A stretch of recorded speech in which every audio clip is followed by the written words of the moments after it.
Cette vidéo est sponsorisée par Bloodline. Le jeu Vampire Masquerade Bloodline? Non, le RPG sur portable. Mais c'est quoi le rapport avec Vampire Masquerade? Y'en a pas, oublie. Bloodline est un jeu de gestion stratégie où nous devons protéger la ville de lumière d'un terrible complot qui corrompt même ses plus valeureux guerriers. Ce n'est pas votre RPG bourrin là, Red Shadow Legends. Non, laissez le combat à vos champions, tandis que vous gérez les négociations avec les royaumes voisins, interrogez les prisonniers pour élucider un mystère et recruter de nouveaux champions avec des créatures variées comme... Les vampires! C'est pas Vampire Masquerade, je te dis. Des nains, des elfes, des démons, des magiciens, des lycans, des orques et des vampires. Ah bah tu vois! C'est quoi ton délire avec le vampire aujourd'hui? En fait j'ai rien avec les vampires, c'est juste que j'avais pas d'idée de vidéo à thématique Halloween et j'essaye de rattraper un petit peu le coup, tu vois. Ah, c'est pour ça qu'il y a un champion vampire disponible gratuitement pour Halloween. Ok, choisissez votre avatar et participez à une histoire et élevez votre lignée de créatures. Félicitations, c'est un chien! Constituez votre équipe et faites-la évoluer pour avoir la meilleure lignée de sang. Attends, lignée de sang? Parce que ça veut dire que tous ces dieux, nains, elfes, démons et tout, c'est censé être mes gosses? Mais il est un peu zinc mon ADN, non? Et encore, je n'ai pas parlé du système hybride où tu mélanges les espèces pour créer de nouveaux et plus puissants champions. Félicitations, c'est... un peu tout en fait. Retrouvez le lien dans la description pour obtenir un starter pack d'une valeur de 20$, comprenant 10 potions d'énergie, 10 000 or et 100 diamants pour commencer votre nouvelle aventure. Merci à Bloodline pour le sponsor et bonne vidéo à tous.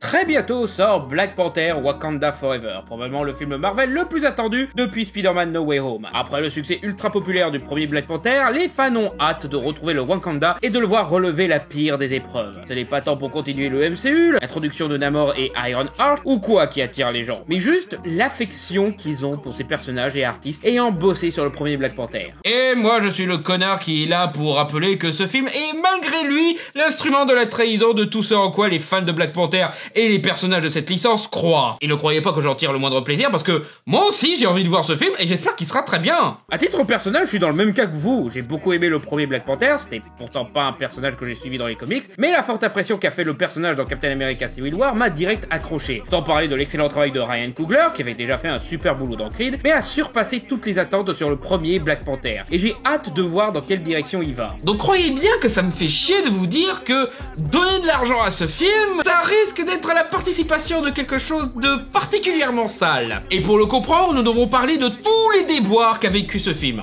Parce que putain, c'est à croire que tous les dieux de toutes les religions se sont mis d'accord pour pourrir ce pauvre film. Pour commencer, il est évident de parler du premier gros problème qu'a rencontré ce film, la mort de son acteur principal. Chadwick Boseman est décédé en août 2020 des suites d'un cancer du côlon. Une nouvelle choquante, surtout que l'acteur a pris soin de garder cette information secrète. Du coup, si vous trouviez que c'était déjà un excellent acteur de base, dites-vous qu'il a apporté toutes ses superbes prestations d'acteur alors qu'il souffrait d'une douleur atroce due à son cancer. D'ailleurs, je préviens tous ceux qui commencent à faire des blagues à base de cancer du cul, je les dégage et je les bloque sans réfléchir, hein. Non, je suis premier degré là-dessus, hein. Si on peut rester dans le respect, ça serait cool, ok?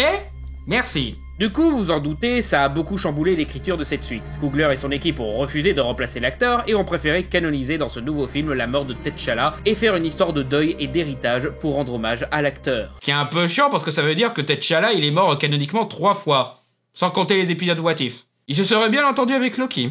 On verra comment ils arrivent à gérer la mort hors champ du personnage principal et comment l'arc qui était prévu pour lui dans cet épisode a pu être réutilisé pour sa remplaçante. On peut déjà deviner qu'ils ont remplacé le nom de T'Challa par Shuri dans certaines pages, et comme on a une place libre pour la fille noire rigolote qui invente des gadgets cool, on en profite pour mettre Ironheart. Mais ça déjà, ça montre qu'il y a eu une réécriture en catastrophe et que ça a mis en difficulté le film.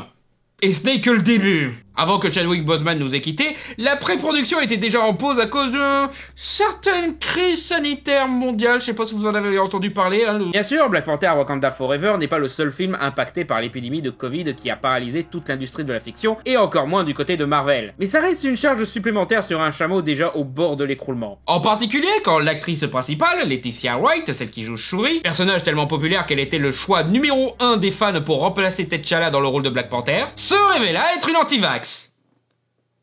Et merde! Oh, et aussi, elle s'est blessée durant le tournage. Mais bon, je vais pas la blâmer pour ça parce que je pense pas qu'elle ait choisi de se blesser. Mais bon, ça fait encore plus de retard et de problèmes pour ce film qui commence à les collectionner. Apparemment, l'information aurait été démentie, mais disons que sur le coup, ça a énormément déçu les fans de Shuri de savoir que son interprète était dans les théories du complot de la droite américaine. Et je vous laisse imaginer la pression de l'équipe du film si elle avait dû bosser en pleine période de pandémie avec une actrice principale potentiellement contagieuse parce qu'elle ne croyait pas aux normes de sécurité proposées pour limiter la contagion. Heureusement qu'a priori, ce n'est pas vrai, mais bonjour la réputation, quoi. Mais après...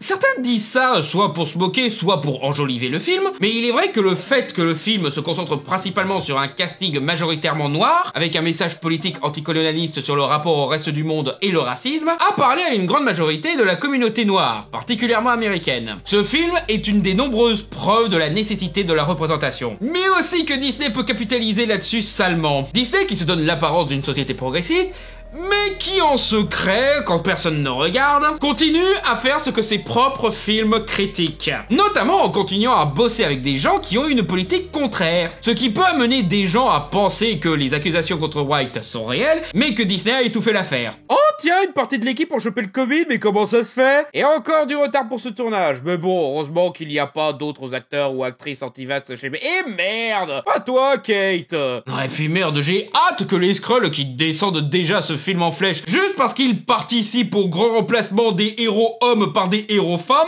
ouin le MCU, retournent dans leur veste comme ils ont fait avec Gina Carano et prétendent que Letitia White est la meilleure actrice du monde le jour où elle révélera qu'elle est complètement alignée à leur politique. Et encore, c'est sans parler de comment ils vont probablement capitaliser sur le drame concernant Chadwick Boseman. Surtout quand on voit le scandale des Oscars de 2021 où la cérémonie surfait sur l'hommage à Chadwick Boseman, rendant de très mauvais goût le snobinage qu'a reçu le dernier rôle de Boseman pour l'Oscar du meilleur acteur qui aurait dû lui être remis à titre posthume pour aller au bout de l'hommage, pour au final opter pour un NFT de sa gueule à prix réduit.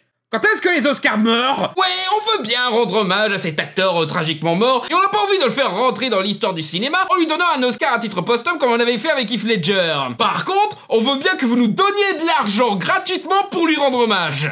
Donc déjà, on peut craindre que Disney fasse le même genre de saloperie, surtout que niveau NFT de mauvais goût, il se pose là. Mais aussi, ils ont maintenu le tournage de leur film célébrant la culture noire en Géorgie. Dans pas mal de films, vous avez probablement remarqué ce logo dans le générique de fin. À quoi ça te fait penser? À une pêche. Non, je veux dire, tu trouves que ça ressemble à quoi? En tant que maire, je reste sur la pêche. En tant que simple citoyen, eh bien, je dirais que le soleil a rendez-vous avec la lune.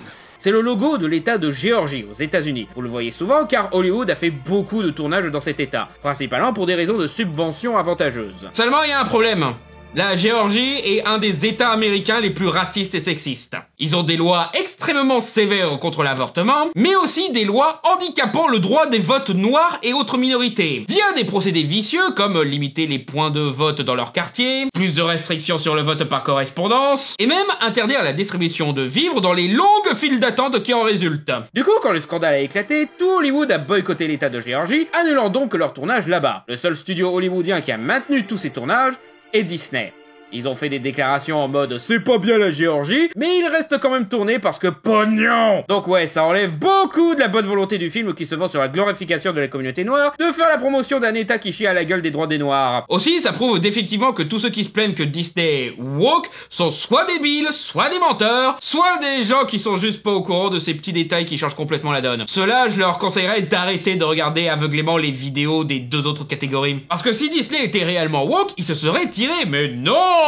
Ils sont restés parce que Disney n'a que l'apparence d'une multinationale progressiste. Mais dans les faits, c'est une multinationale aussi réac et avide d'argent que les autres, voire plus. Je veux dire, c'est la même compagnie qui a fait un film Mulan près d'un camp de concentration pour Ouïghours et qui a remercié dans les crédits ceux qui dirigent ce camp de concentration. Et même qui se disent pro-LGBT, mais qui vont censurer tous les personnages gays de leur fiction et qui vont soutenir la loi Don't Say Gay. Ça n'est plus vraiment choquant de leur part à ce stade. Et encore, là, c'est que au niveau social et politique. Ce n'est pas comme si on découvrait que Marvel traitait comme de la merde les artistes qui bossaient pour eux. Oh merde! Parce qu'avant que sorte Wakanda Forever, She-Hulk a débarqué. Une série mid où il y a à boire et à manger, mais le truc qu'on peut concrètement critiquer sont les effets spéciaux. Oh, pas que leur qualité est médiocre, je veux dire, par rapport à certains gros blockbusters, oui, mais pour une série télé, c'est déjà dingue d'avoir cette qualité. Non, c'est même le problème contraire. C'est trop de qualité pour une série télé. Et du coup, ça demande une somme de travail monstrueuse de la part des équipes des effets spéciaux. Donc, les mauvaises réactions des premières BA sur l'apparence de l'héroïne, plus Thor Love and Thunder, a fait déborder le vase, et pas mal de témoignages ont révélé le traitement nul à chier de Marvel qui remplace sans préavis les artistes qui vont pas assez vite pour le studio qui demande des effets spéciaux irréprochables pour 3 films et 4 séries télé rien que cette année. Dont une dont ils ont demandé un changement de dernière minute pour que l'apparence de She-Hulk soit moins baraquée et plus conventionnellement jolie. La même connerie qui nous a mené au Sonic moche, mais avec un raisonnement sexiste derrière. Et ça se voit un petit peu dans la façon dont certains personnages flottent un peu quand ils chopent ou se font choper par la géante verte. Et parce que c'était pas assez chiant pour eux, Kevin leur impose aussi la phase 5 et 6 du MCU. Tu dois d'abord te retransformer en Jennifer. Pourquoi? Tu coûtes extrêmement cher. Ah, je vois. Mais attends que la caméra ne soit plus sur toi. L'équipe des effets spéciaux est actuellement sur un autre projet. D'accord. Alors, j'aime bien ce passage de She-Hulk, mais comme beaucoup de choses dans She-Hulk, ça aurait été 1000 fois mieux s'ils allaient un chouïa plus loin. Comme tu peux le voir, il bosse très dur sur les prochains films et séries du studio. Mais pourquoi? Parce que nous voulons le meilleur pour nos fans. Dans ce cas, pourquoi ne pas offrir les meilleures histoires et meilleurs réalisateurs au lieu de tout miser sur les FX? Il y a des tas de super films populaires avec des FX modestes, pas besoin de les forcer à bosser comme ça. Dose not compute. Dose not compute. Système error. Et ça tombe encore plus mal pour Black Panther qui se fait régulièrement taper dessus pour la qualité de l'image de synthèse lors du final, et les BA de Wakanda Forever montrent certains plans très imparfaits. Aussi, c'est un film qui se passe pas mal sous l'eau, qui sort un mois avant Avatar 2, qui lui a carrément développé des technologies révolutionnaires pour faire les meilleures séquences sous-marines en synthèse possible. Le tout par un James Cameron qui traite beaucoup mieux ses équipes d'effets spéciaux. Et pourtant, il a une réputation de tyran, le mec. Il pousse des gosses à faire des records d'apnée pour son film, a mis Kate Winslet en danger durant le tournage de Titanic, et il a fait Abyss. Juste Abyss, tout le film. C'était pas loin de la pièce à conviction pour une affaire de meurtre, là. Mais bon, tout n'est pas sombre dans cette histoire.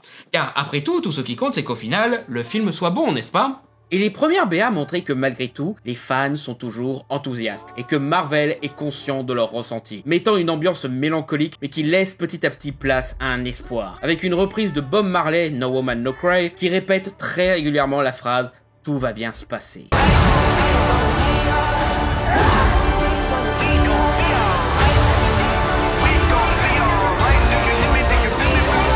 Que ce soit les mecs qui rassurent sincèrement leur public ou qui s'auto-convainquent comme l'homme qui tombe d'un immeuble en disant jusqu'ici tout va bien, aucune idée.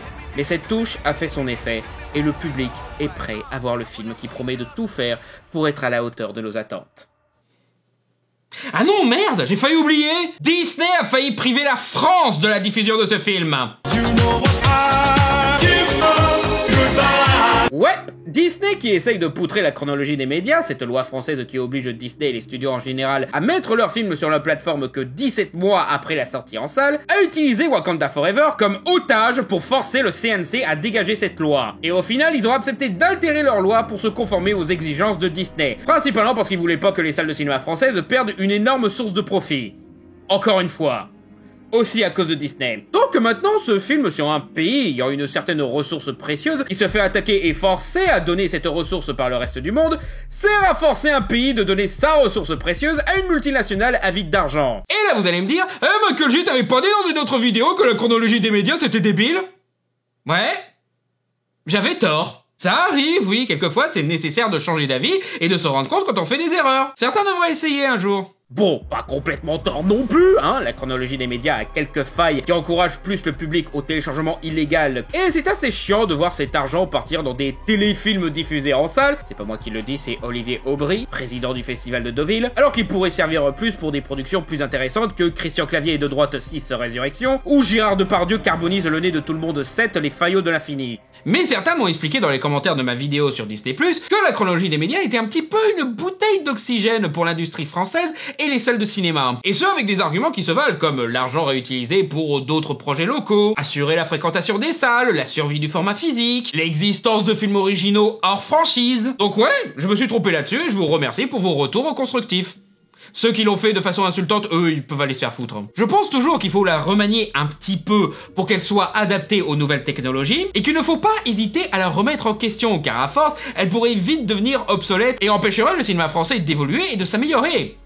Mais pas selon les termes de Disney! Parce que ouais, qu'on aime ou pas cette loi, laisser Disney changer les lois de distribution sans réellement laisser un temps d'adaptation à l'industrie, ce serait catastrophique. Parce que Disney s'en fout de l'industrie française. Il veut surtout prioriser un système de distribution dont il a entièrement le contrôle et touche 100% des revenus pour pas avoir à partager avec des distributeurs ou un pays. En prenant Wakanda Forever en otage pour faire des négociations, ils ont fait comprendre, soit on a tout l'argent, soit vous avez rien. Pile je gagne, face tu perds. Et ainsi, Disney imposera son modèle économique au cinéma français. Et son modèle économique, c'est tous les gros films de licence nostalgique en salle et petits films bazardés en streaming. Et on parle d'un studio qui considère que Soul, Prey, Alerte Rouge ou Lucas n'étaient pas assez gros, attractifs et nostalgiques pour la grande salle apparemment. Dans le contexte du cinéma français, ça impliquerait que des films genre, je sais pas moi, Le Visiteur du Futur, La Nuit du 12, Goliath, Coupé ou encore Incroyable mais vrai, seraient bazardés en streaming pour prioriser des films comme...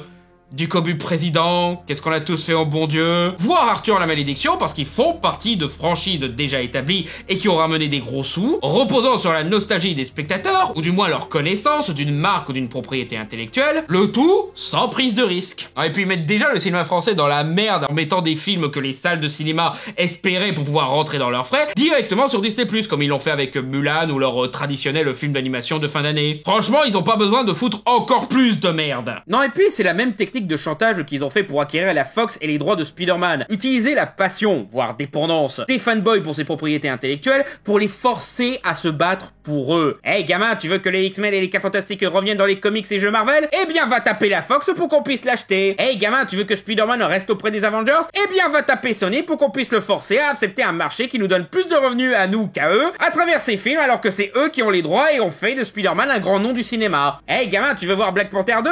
Eh bien va taper le cinéma français pour qu'il accepte de nous laisser tout l'argent au lieu de le partager avec leur salle de cinéma qui te permettent de voir Black Panther 2. Et c'est particulièrement dégueulasse quand tu captes que Disney et Marvel ont vu que leurs fans avaient une réelle connexion émotionnelle envers les films Black Panther et pour une fois ils cherchent pas à dynamiter cet investissement émotionnel comme ils le font dans Spider-Man et leur premier réflexe c'est de profiter de leurs émotions pour les pousser à détruire les opposants de leur suprématie. Et avec tout ça, j'en viens à la question de l'hypocrisie autour du film. Car je vois venir que certains vont utiliser certains de ces arguments, ou le simple fait que c'est un film produit par la méga corporation Disney, pour descendre en flèche le film sur sa soi-disant hypocrisie.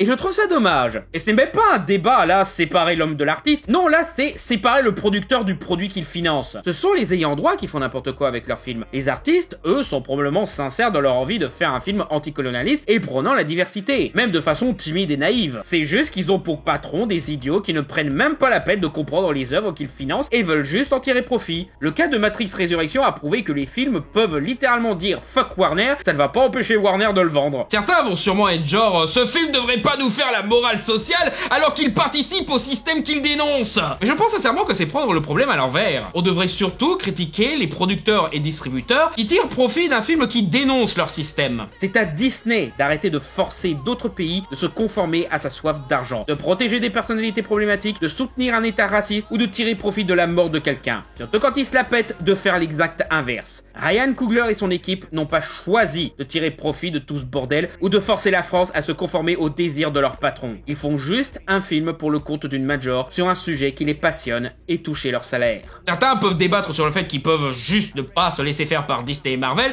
et dénoncer quand même. Mais bon, même les artistes des effets spéciaux sont obligés de garder l'anonymat sur les pratiques de Marvel, de peur que ça pourrait leur faire perdre toute opportunité de carrière par la suite. Donc imagine pour un réalisateur ou un acteur très connu, ils ont pas envie de finir comme Josh Trank ou Ray Fisher quoi. Le problème c'est Marvel, ce n'est pas Ryan Coogler. Le problème c'est Disney, pas le film. Le problème c'est le capitalisme qui se donne une fausse image inclusive pour de l'autre côté soutenir le système qui pose tant de problèmes, pas ceux qui achètent leurs produits pour voir un film avec lequel ils sentent une connexion. Et dans un film où deux peuples hors normes se font la guerre avec un retournement de situation prévisible qui montrera que cette guerre est une erreur et que l'union contre le vrai ennemi est nécessaire... Oui, je spoil probablement, mais bon, ça se voit à des kilomètres quoi. Genre ils allaient garder Namor méchant tout le long, lol. Je pense qu'il est aussi nécessaire qu'on retienne cette leçon-là. Encore plus si les ayants droit passent à côté de la leçon de leur propre produit. Donc, est-ce que vous devez boycotter Black Panther Wakanda Forever? Ou bien vous devriez vous permettre de le voir au cinéma? Je sais pas. Honnêtement, sur ce coup, la balle est dans votre camp. Sinon, il y a toujours The Woman King si vous voulez, hein? D'accord qu'il n'y a pas des lasers, mais Merci d'avoir regardé cette vidéo, j'espère qu'elle vous a plu. N'hésitez pas à liker, commenter, vous abonner, cliquer sur la cloche pour être notifié d'une nouvelle vidéo. Et si vous voulez soutenir l'émission, vous pouvez déposer un don soit sur Utip, soit sur Patreon, avec des contreparties comme l'accès à mon Discord privé, où vous aurez des infos sur l'avancée de la prochaine vidéo, ainsi que des goodies comme des t-shirts, des badges, des mugs, des posters, et j'en passe. Merci encore d'avoir regardé cette vidéo, et à bientôt sur Fermez-la.